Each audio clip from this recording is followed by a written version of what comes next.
ఆమెను పెడదామనుకున్న వాడికి కూడా భయమే. దీనివల్ల ఇది మీద పడుతుందో కరుస్తుందో ఏమిటో అని.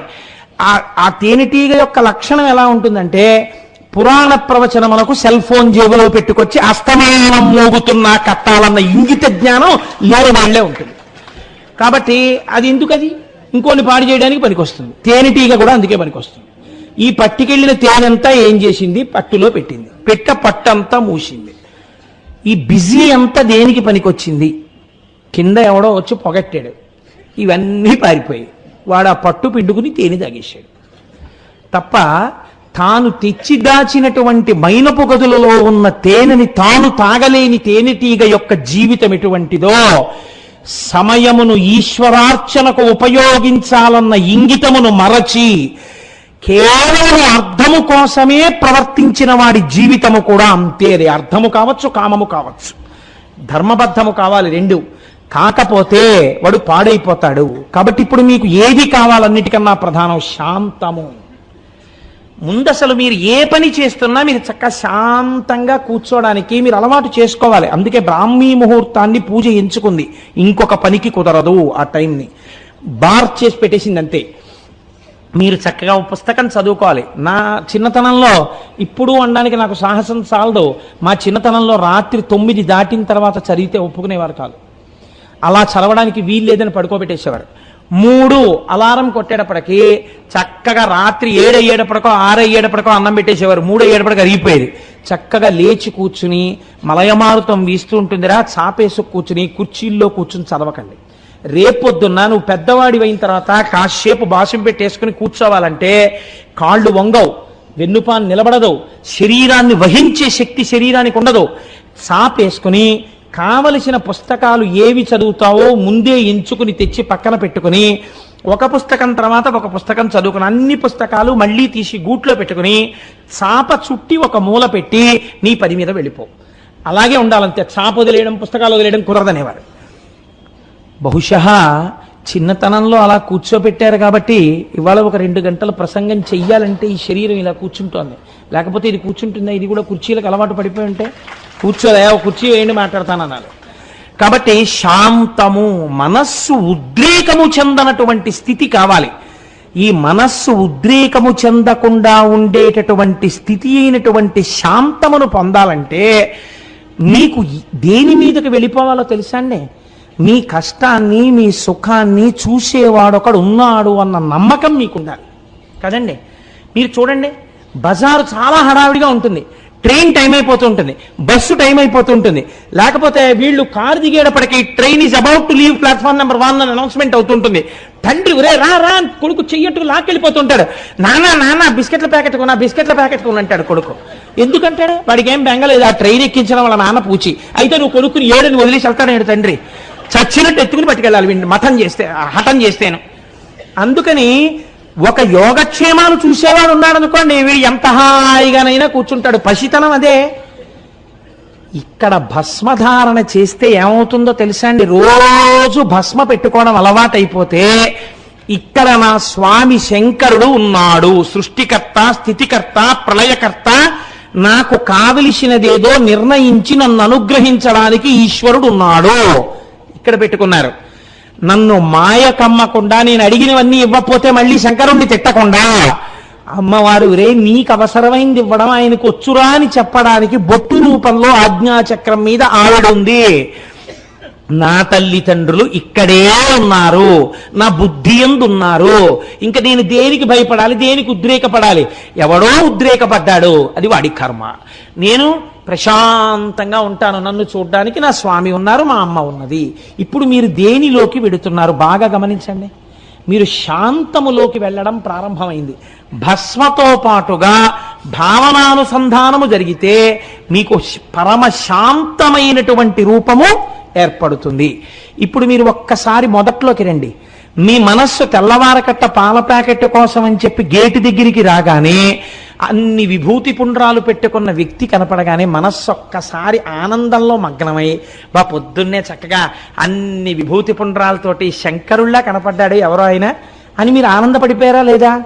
A good start of the day కదండి. రోజు చక్కగా ప్రారంభమైంది. అలాగే మీరు ఒక రోజున గుమ్మం కిందకి దిగారు, ఒక పండు ముత్తైదువ 80 ఏళ్ళ ఆవిడ ఇంత పసుపు రాసుకుని, ఇంత బొట్టెట్టుకుని, తెల్లటి కొప్పు నిండా పువ్వులు ఎట్టుకుని, చేతుల నిండా పసుపుతోటి, పాదాలకు పసుపు పారాణితోటి అలా వెడుతూ ఆవిడ ఒక్కసారి గుమ్మం దగ్గర ఆగి, బాబు ఇక్కడ ఫలానా వారి ఇల్లు ఎక్కడ నాయనా అని అడిగింది. మీకు ఆవిడ్ని చూడగానే ఏ భావన వస్తుంది?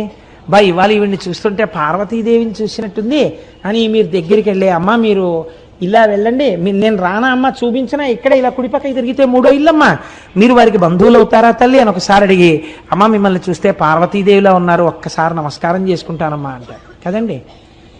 ఇలా మీరు ఎందుకన్నారు చెప్పండి? ఎందుకన్నారావండి? ఆవిడ రాసుకున్న పసుపు, ఆవిడ పెట్టుకున్న కుంకం. అందుకే ఈ జాతి గొప్పతనం ఏమిటో తెలుసా అండి?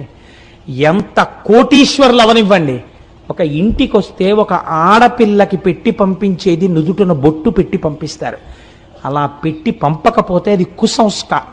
పిలిచినప్పుడు బొట్టు పెట్టి పిలవకపోయినా అంతే దోషం. అంతే, ఆ కుంకానికి లొంగిపోయిందంతే మన సంప్రదాయం అంతా. అంత మంగళద్రవ్యం అది. కాబట్టి ఇప్పుడు చూడండి, ఒక ఆయన అలా విభూతి పుండ్రములను పెట్టుకుని ఉంటే మీకు ఆయనలో ఎవరు కనబడ్డాడు? శంకరుడు కనబడ్డాడు. ఒక ఆవిడ పసుపు రాసుకుంటే ఎవరు కనబడ్డారు? పార్వతీదేవి కనపడింది. ఇప్పుడు మీరు ఆ భావనతో ఉన్నంతసేపు మీ మనస్సు ఏమైంది? శాంతమైపోయింది. ఈ శాంతమునందు మీరుంటే అవతల వాళ్ళు ఉద్ధతితో ప్రవర్తించారనుకోండి, ఏ కారణం చేతనం ప్రవర్తించిన మీకు వాళ్ళలో పార్వతీదేవే కనపడుతోంది, మీరు నవ్వుతూనే ఉంటారు, మీరు ఏమనలేరు. ఏమిటినైనా పొద్దునేదో పార్వతీదేవిని పట్టించుకున్న ఒప్పించాడు ఊరికే దండాలు ఇవినేనా ఆవిడ అన్నా కూడా, అమ్మో అమ్మవారు నన్ను మాయి చేస్తోంది అంటారు, కానీ ఇలా అంటుంది ఏమిటి అనుకోరు కదండి. ఇలా దర్శనమే మిమ్మల్ని ఏ స్థాయికి ఎత్తేస్తుందో చూపించింది పెరియ పురాణంలో ఒక నాయనార్ జీవితం. జాగ్రత్తగా మీరు అవధరించండి. ఏనాదినాథ నాయనార్ అని చెప్పి ఒక మహానుభావుడు ఉండేవాడు. ఆయన గొప్ప కత్తి యుద్ధం చేసేవాడు. ఆయన దగ్గర కత్తి యుద్ధం రాజులు కూడా నేర్చుకున్నారు. ఆయన కత్తి యుద్ధం నేర్పడం ఒక్కటే ఆయన వృత్తి. నేర్పి వచ్చిన ద్రవ్యంతో ఆయన అందరికీ భోజనాలు పెడుతుండేవాడు. ఇలాంటి ఏనాదినాథ నాయనార్ ఎప్పుడూ విభూతి పుండ్రములను పెట్టుకుని ఒళ్ళంతా విభూతి రాసుకుని ఉండేవాడు. ఆయన యొక్క కీర్తి ప్రతిష్టలు విని అతిశూరుడు అనబడేటటువంటి వేరొక ఆయనకి కోపం వచ్చింది. కోపం వచ్చి ఒక రోజు ఈయన శివ పూజ చేసుకుంటుంటే ఇంటి ముందు నిలబడి, నువ్వు బయటికి రారా, నువ్వో నేనో తేలిపోవాలన్నాడు అనుచరులతో వచ్చి. ఈయన దగ్గర కత్తి యుద్ధం నేర్చుకునే వాళ్ళు ఉన్నారు. 2 వర్గాల వాళ్ళు కలియబడ్డారు. ఈయన ఏనాదినాథ నాయనార్ కత్తి పట్టుకుంటే ఎదురుగుండా ఎవరు నిలబడలేరు, అందరినీ దురుమాడుతున్నాడు, అందరి తలకాయలు తెగిపోతున్నాయి. చూశాడు ఆ అతిశూరుడన్న ఆయన. ఈయన్ని ఎలా ఆపాలి అనుకున్నాడు. గబగబ గబగబా వెళ్ళి అక్కడ విభూతి ఉండోటుంది, ఆ విభూతి ఉండ మీద చెయ్యేసి లలాటమునందు, కంఠమునందు, చేతుల మీద, కడుపు మీద, గుండెల మీద, వీప్ మీద, కాళ్ళ మీద, పాదాల మీద విభూతి రాసేసుకొని వచ్చి కత్తి పట్టుకుని నించున్నాడు. ఈయన చూశాడు. చూడగానే ఈయనకి అవతల వారిలో పరమశివుడు కనబడ్డాడు. కనబడగానే యుద్ధమునందు కత్తి డాలు పడయకూడదు కాబట్టి డాలు పట్టుకున్నాడు. కానీ తన కత్తితో అవతల వాళ్ళని చెనకలేకపోతున్నాడు. కారణం, శివుడు కనపడుతున్నాడు. ఆయన ఈయన్ని చంపడానికి ఆ విభూతి పెట్టుకున్నాడు. పెట్టుకుని ఇప్పుడు ఆయన కత్తి తీసి డాలు అడ్డు పెట్టుకోలేనప్పుడల్లా యానాది నాయనార్ని కత్తితో ప్రహారం చేస్తున్నాడు. చెయ్యి తెగిపోతోంది, కాళ్ళు తెగిపోతున్నాయి, తొడలు తెగిపోతున్నాయి, పొట్ట తెగిపోతోంది, నెత్తురు వరదలై ప్రవహిస్తోంది. ఒక్క ప్రహారం ఈయన చేయట్లేదు. ఇది శంకరుడు చూస్తున్నాడు. ఎందుకు కొట్టట్లేదు అవతల వాణ్ణి? నన్ను చూస్తున్నాడు విభూతి పెట్టుకున్న కారణం చేత. నన్ను చూస్తూ అవతల వాణ్ణి కొట్టకపోయినా అవతలవాడు ఈయన్ని కొడుతున్నా సహిస్తున్నాడు కాబట్టి ఒక్కొక్క ప్రహారమును సహించినప్పుడల్లా 1,000,000 జన్మల పాపపుణ్యాల్ని తెప్పేశాడు, కర్మబంధాలని. ఆఖరణ ఈయన గుండెల్లో కత్తిని పొడిచాడు. ఈయనకి ఏ విధమైన బాధ లేకుండా శంకరుడు ఆ జ్యోతిని తనలో కలిపేసుకున్నాడు. కేవలం విభూతి పెట్టుకున్న వ్యక్తితో కత్తి యుద్ధం చెయ్యకుండా తాను మరణించిన కారణానికి ఏనాదినాథ నాయనార్ శివుడిలో ఐక్యమైపోయాడు. ఇది మీరు మామూలుగా చదివారనుకోండి, ఈ నాయనార్ చరిత్ర ఏమిటండి ఇలా ఉందనిపిస్తుంది. మీరు భస్మ మాహాత్మ్యమును సరిగ్గా అర్థం చేసుకుని చదివారనుకోండి, మీకు అర్థమవుతుంది. అందుకే తమిళనాట ఇప్పటికీ ఒక సంప్రదాయం ఉంది.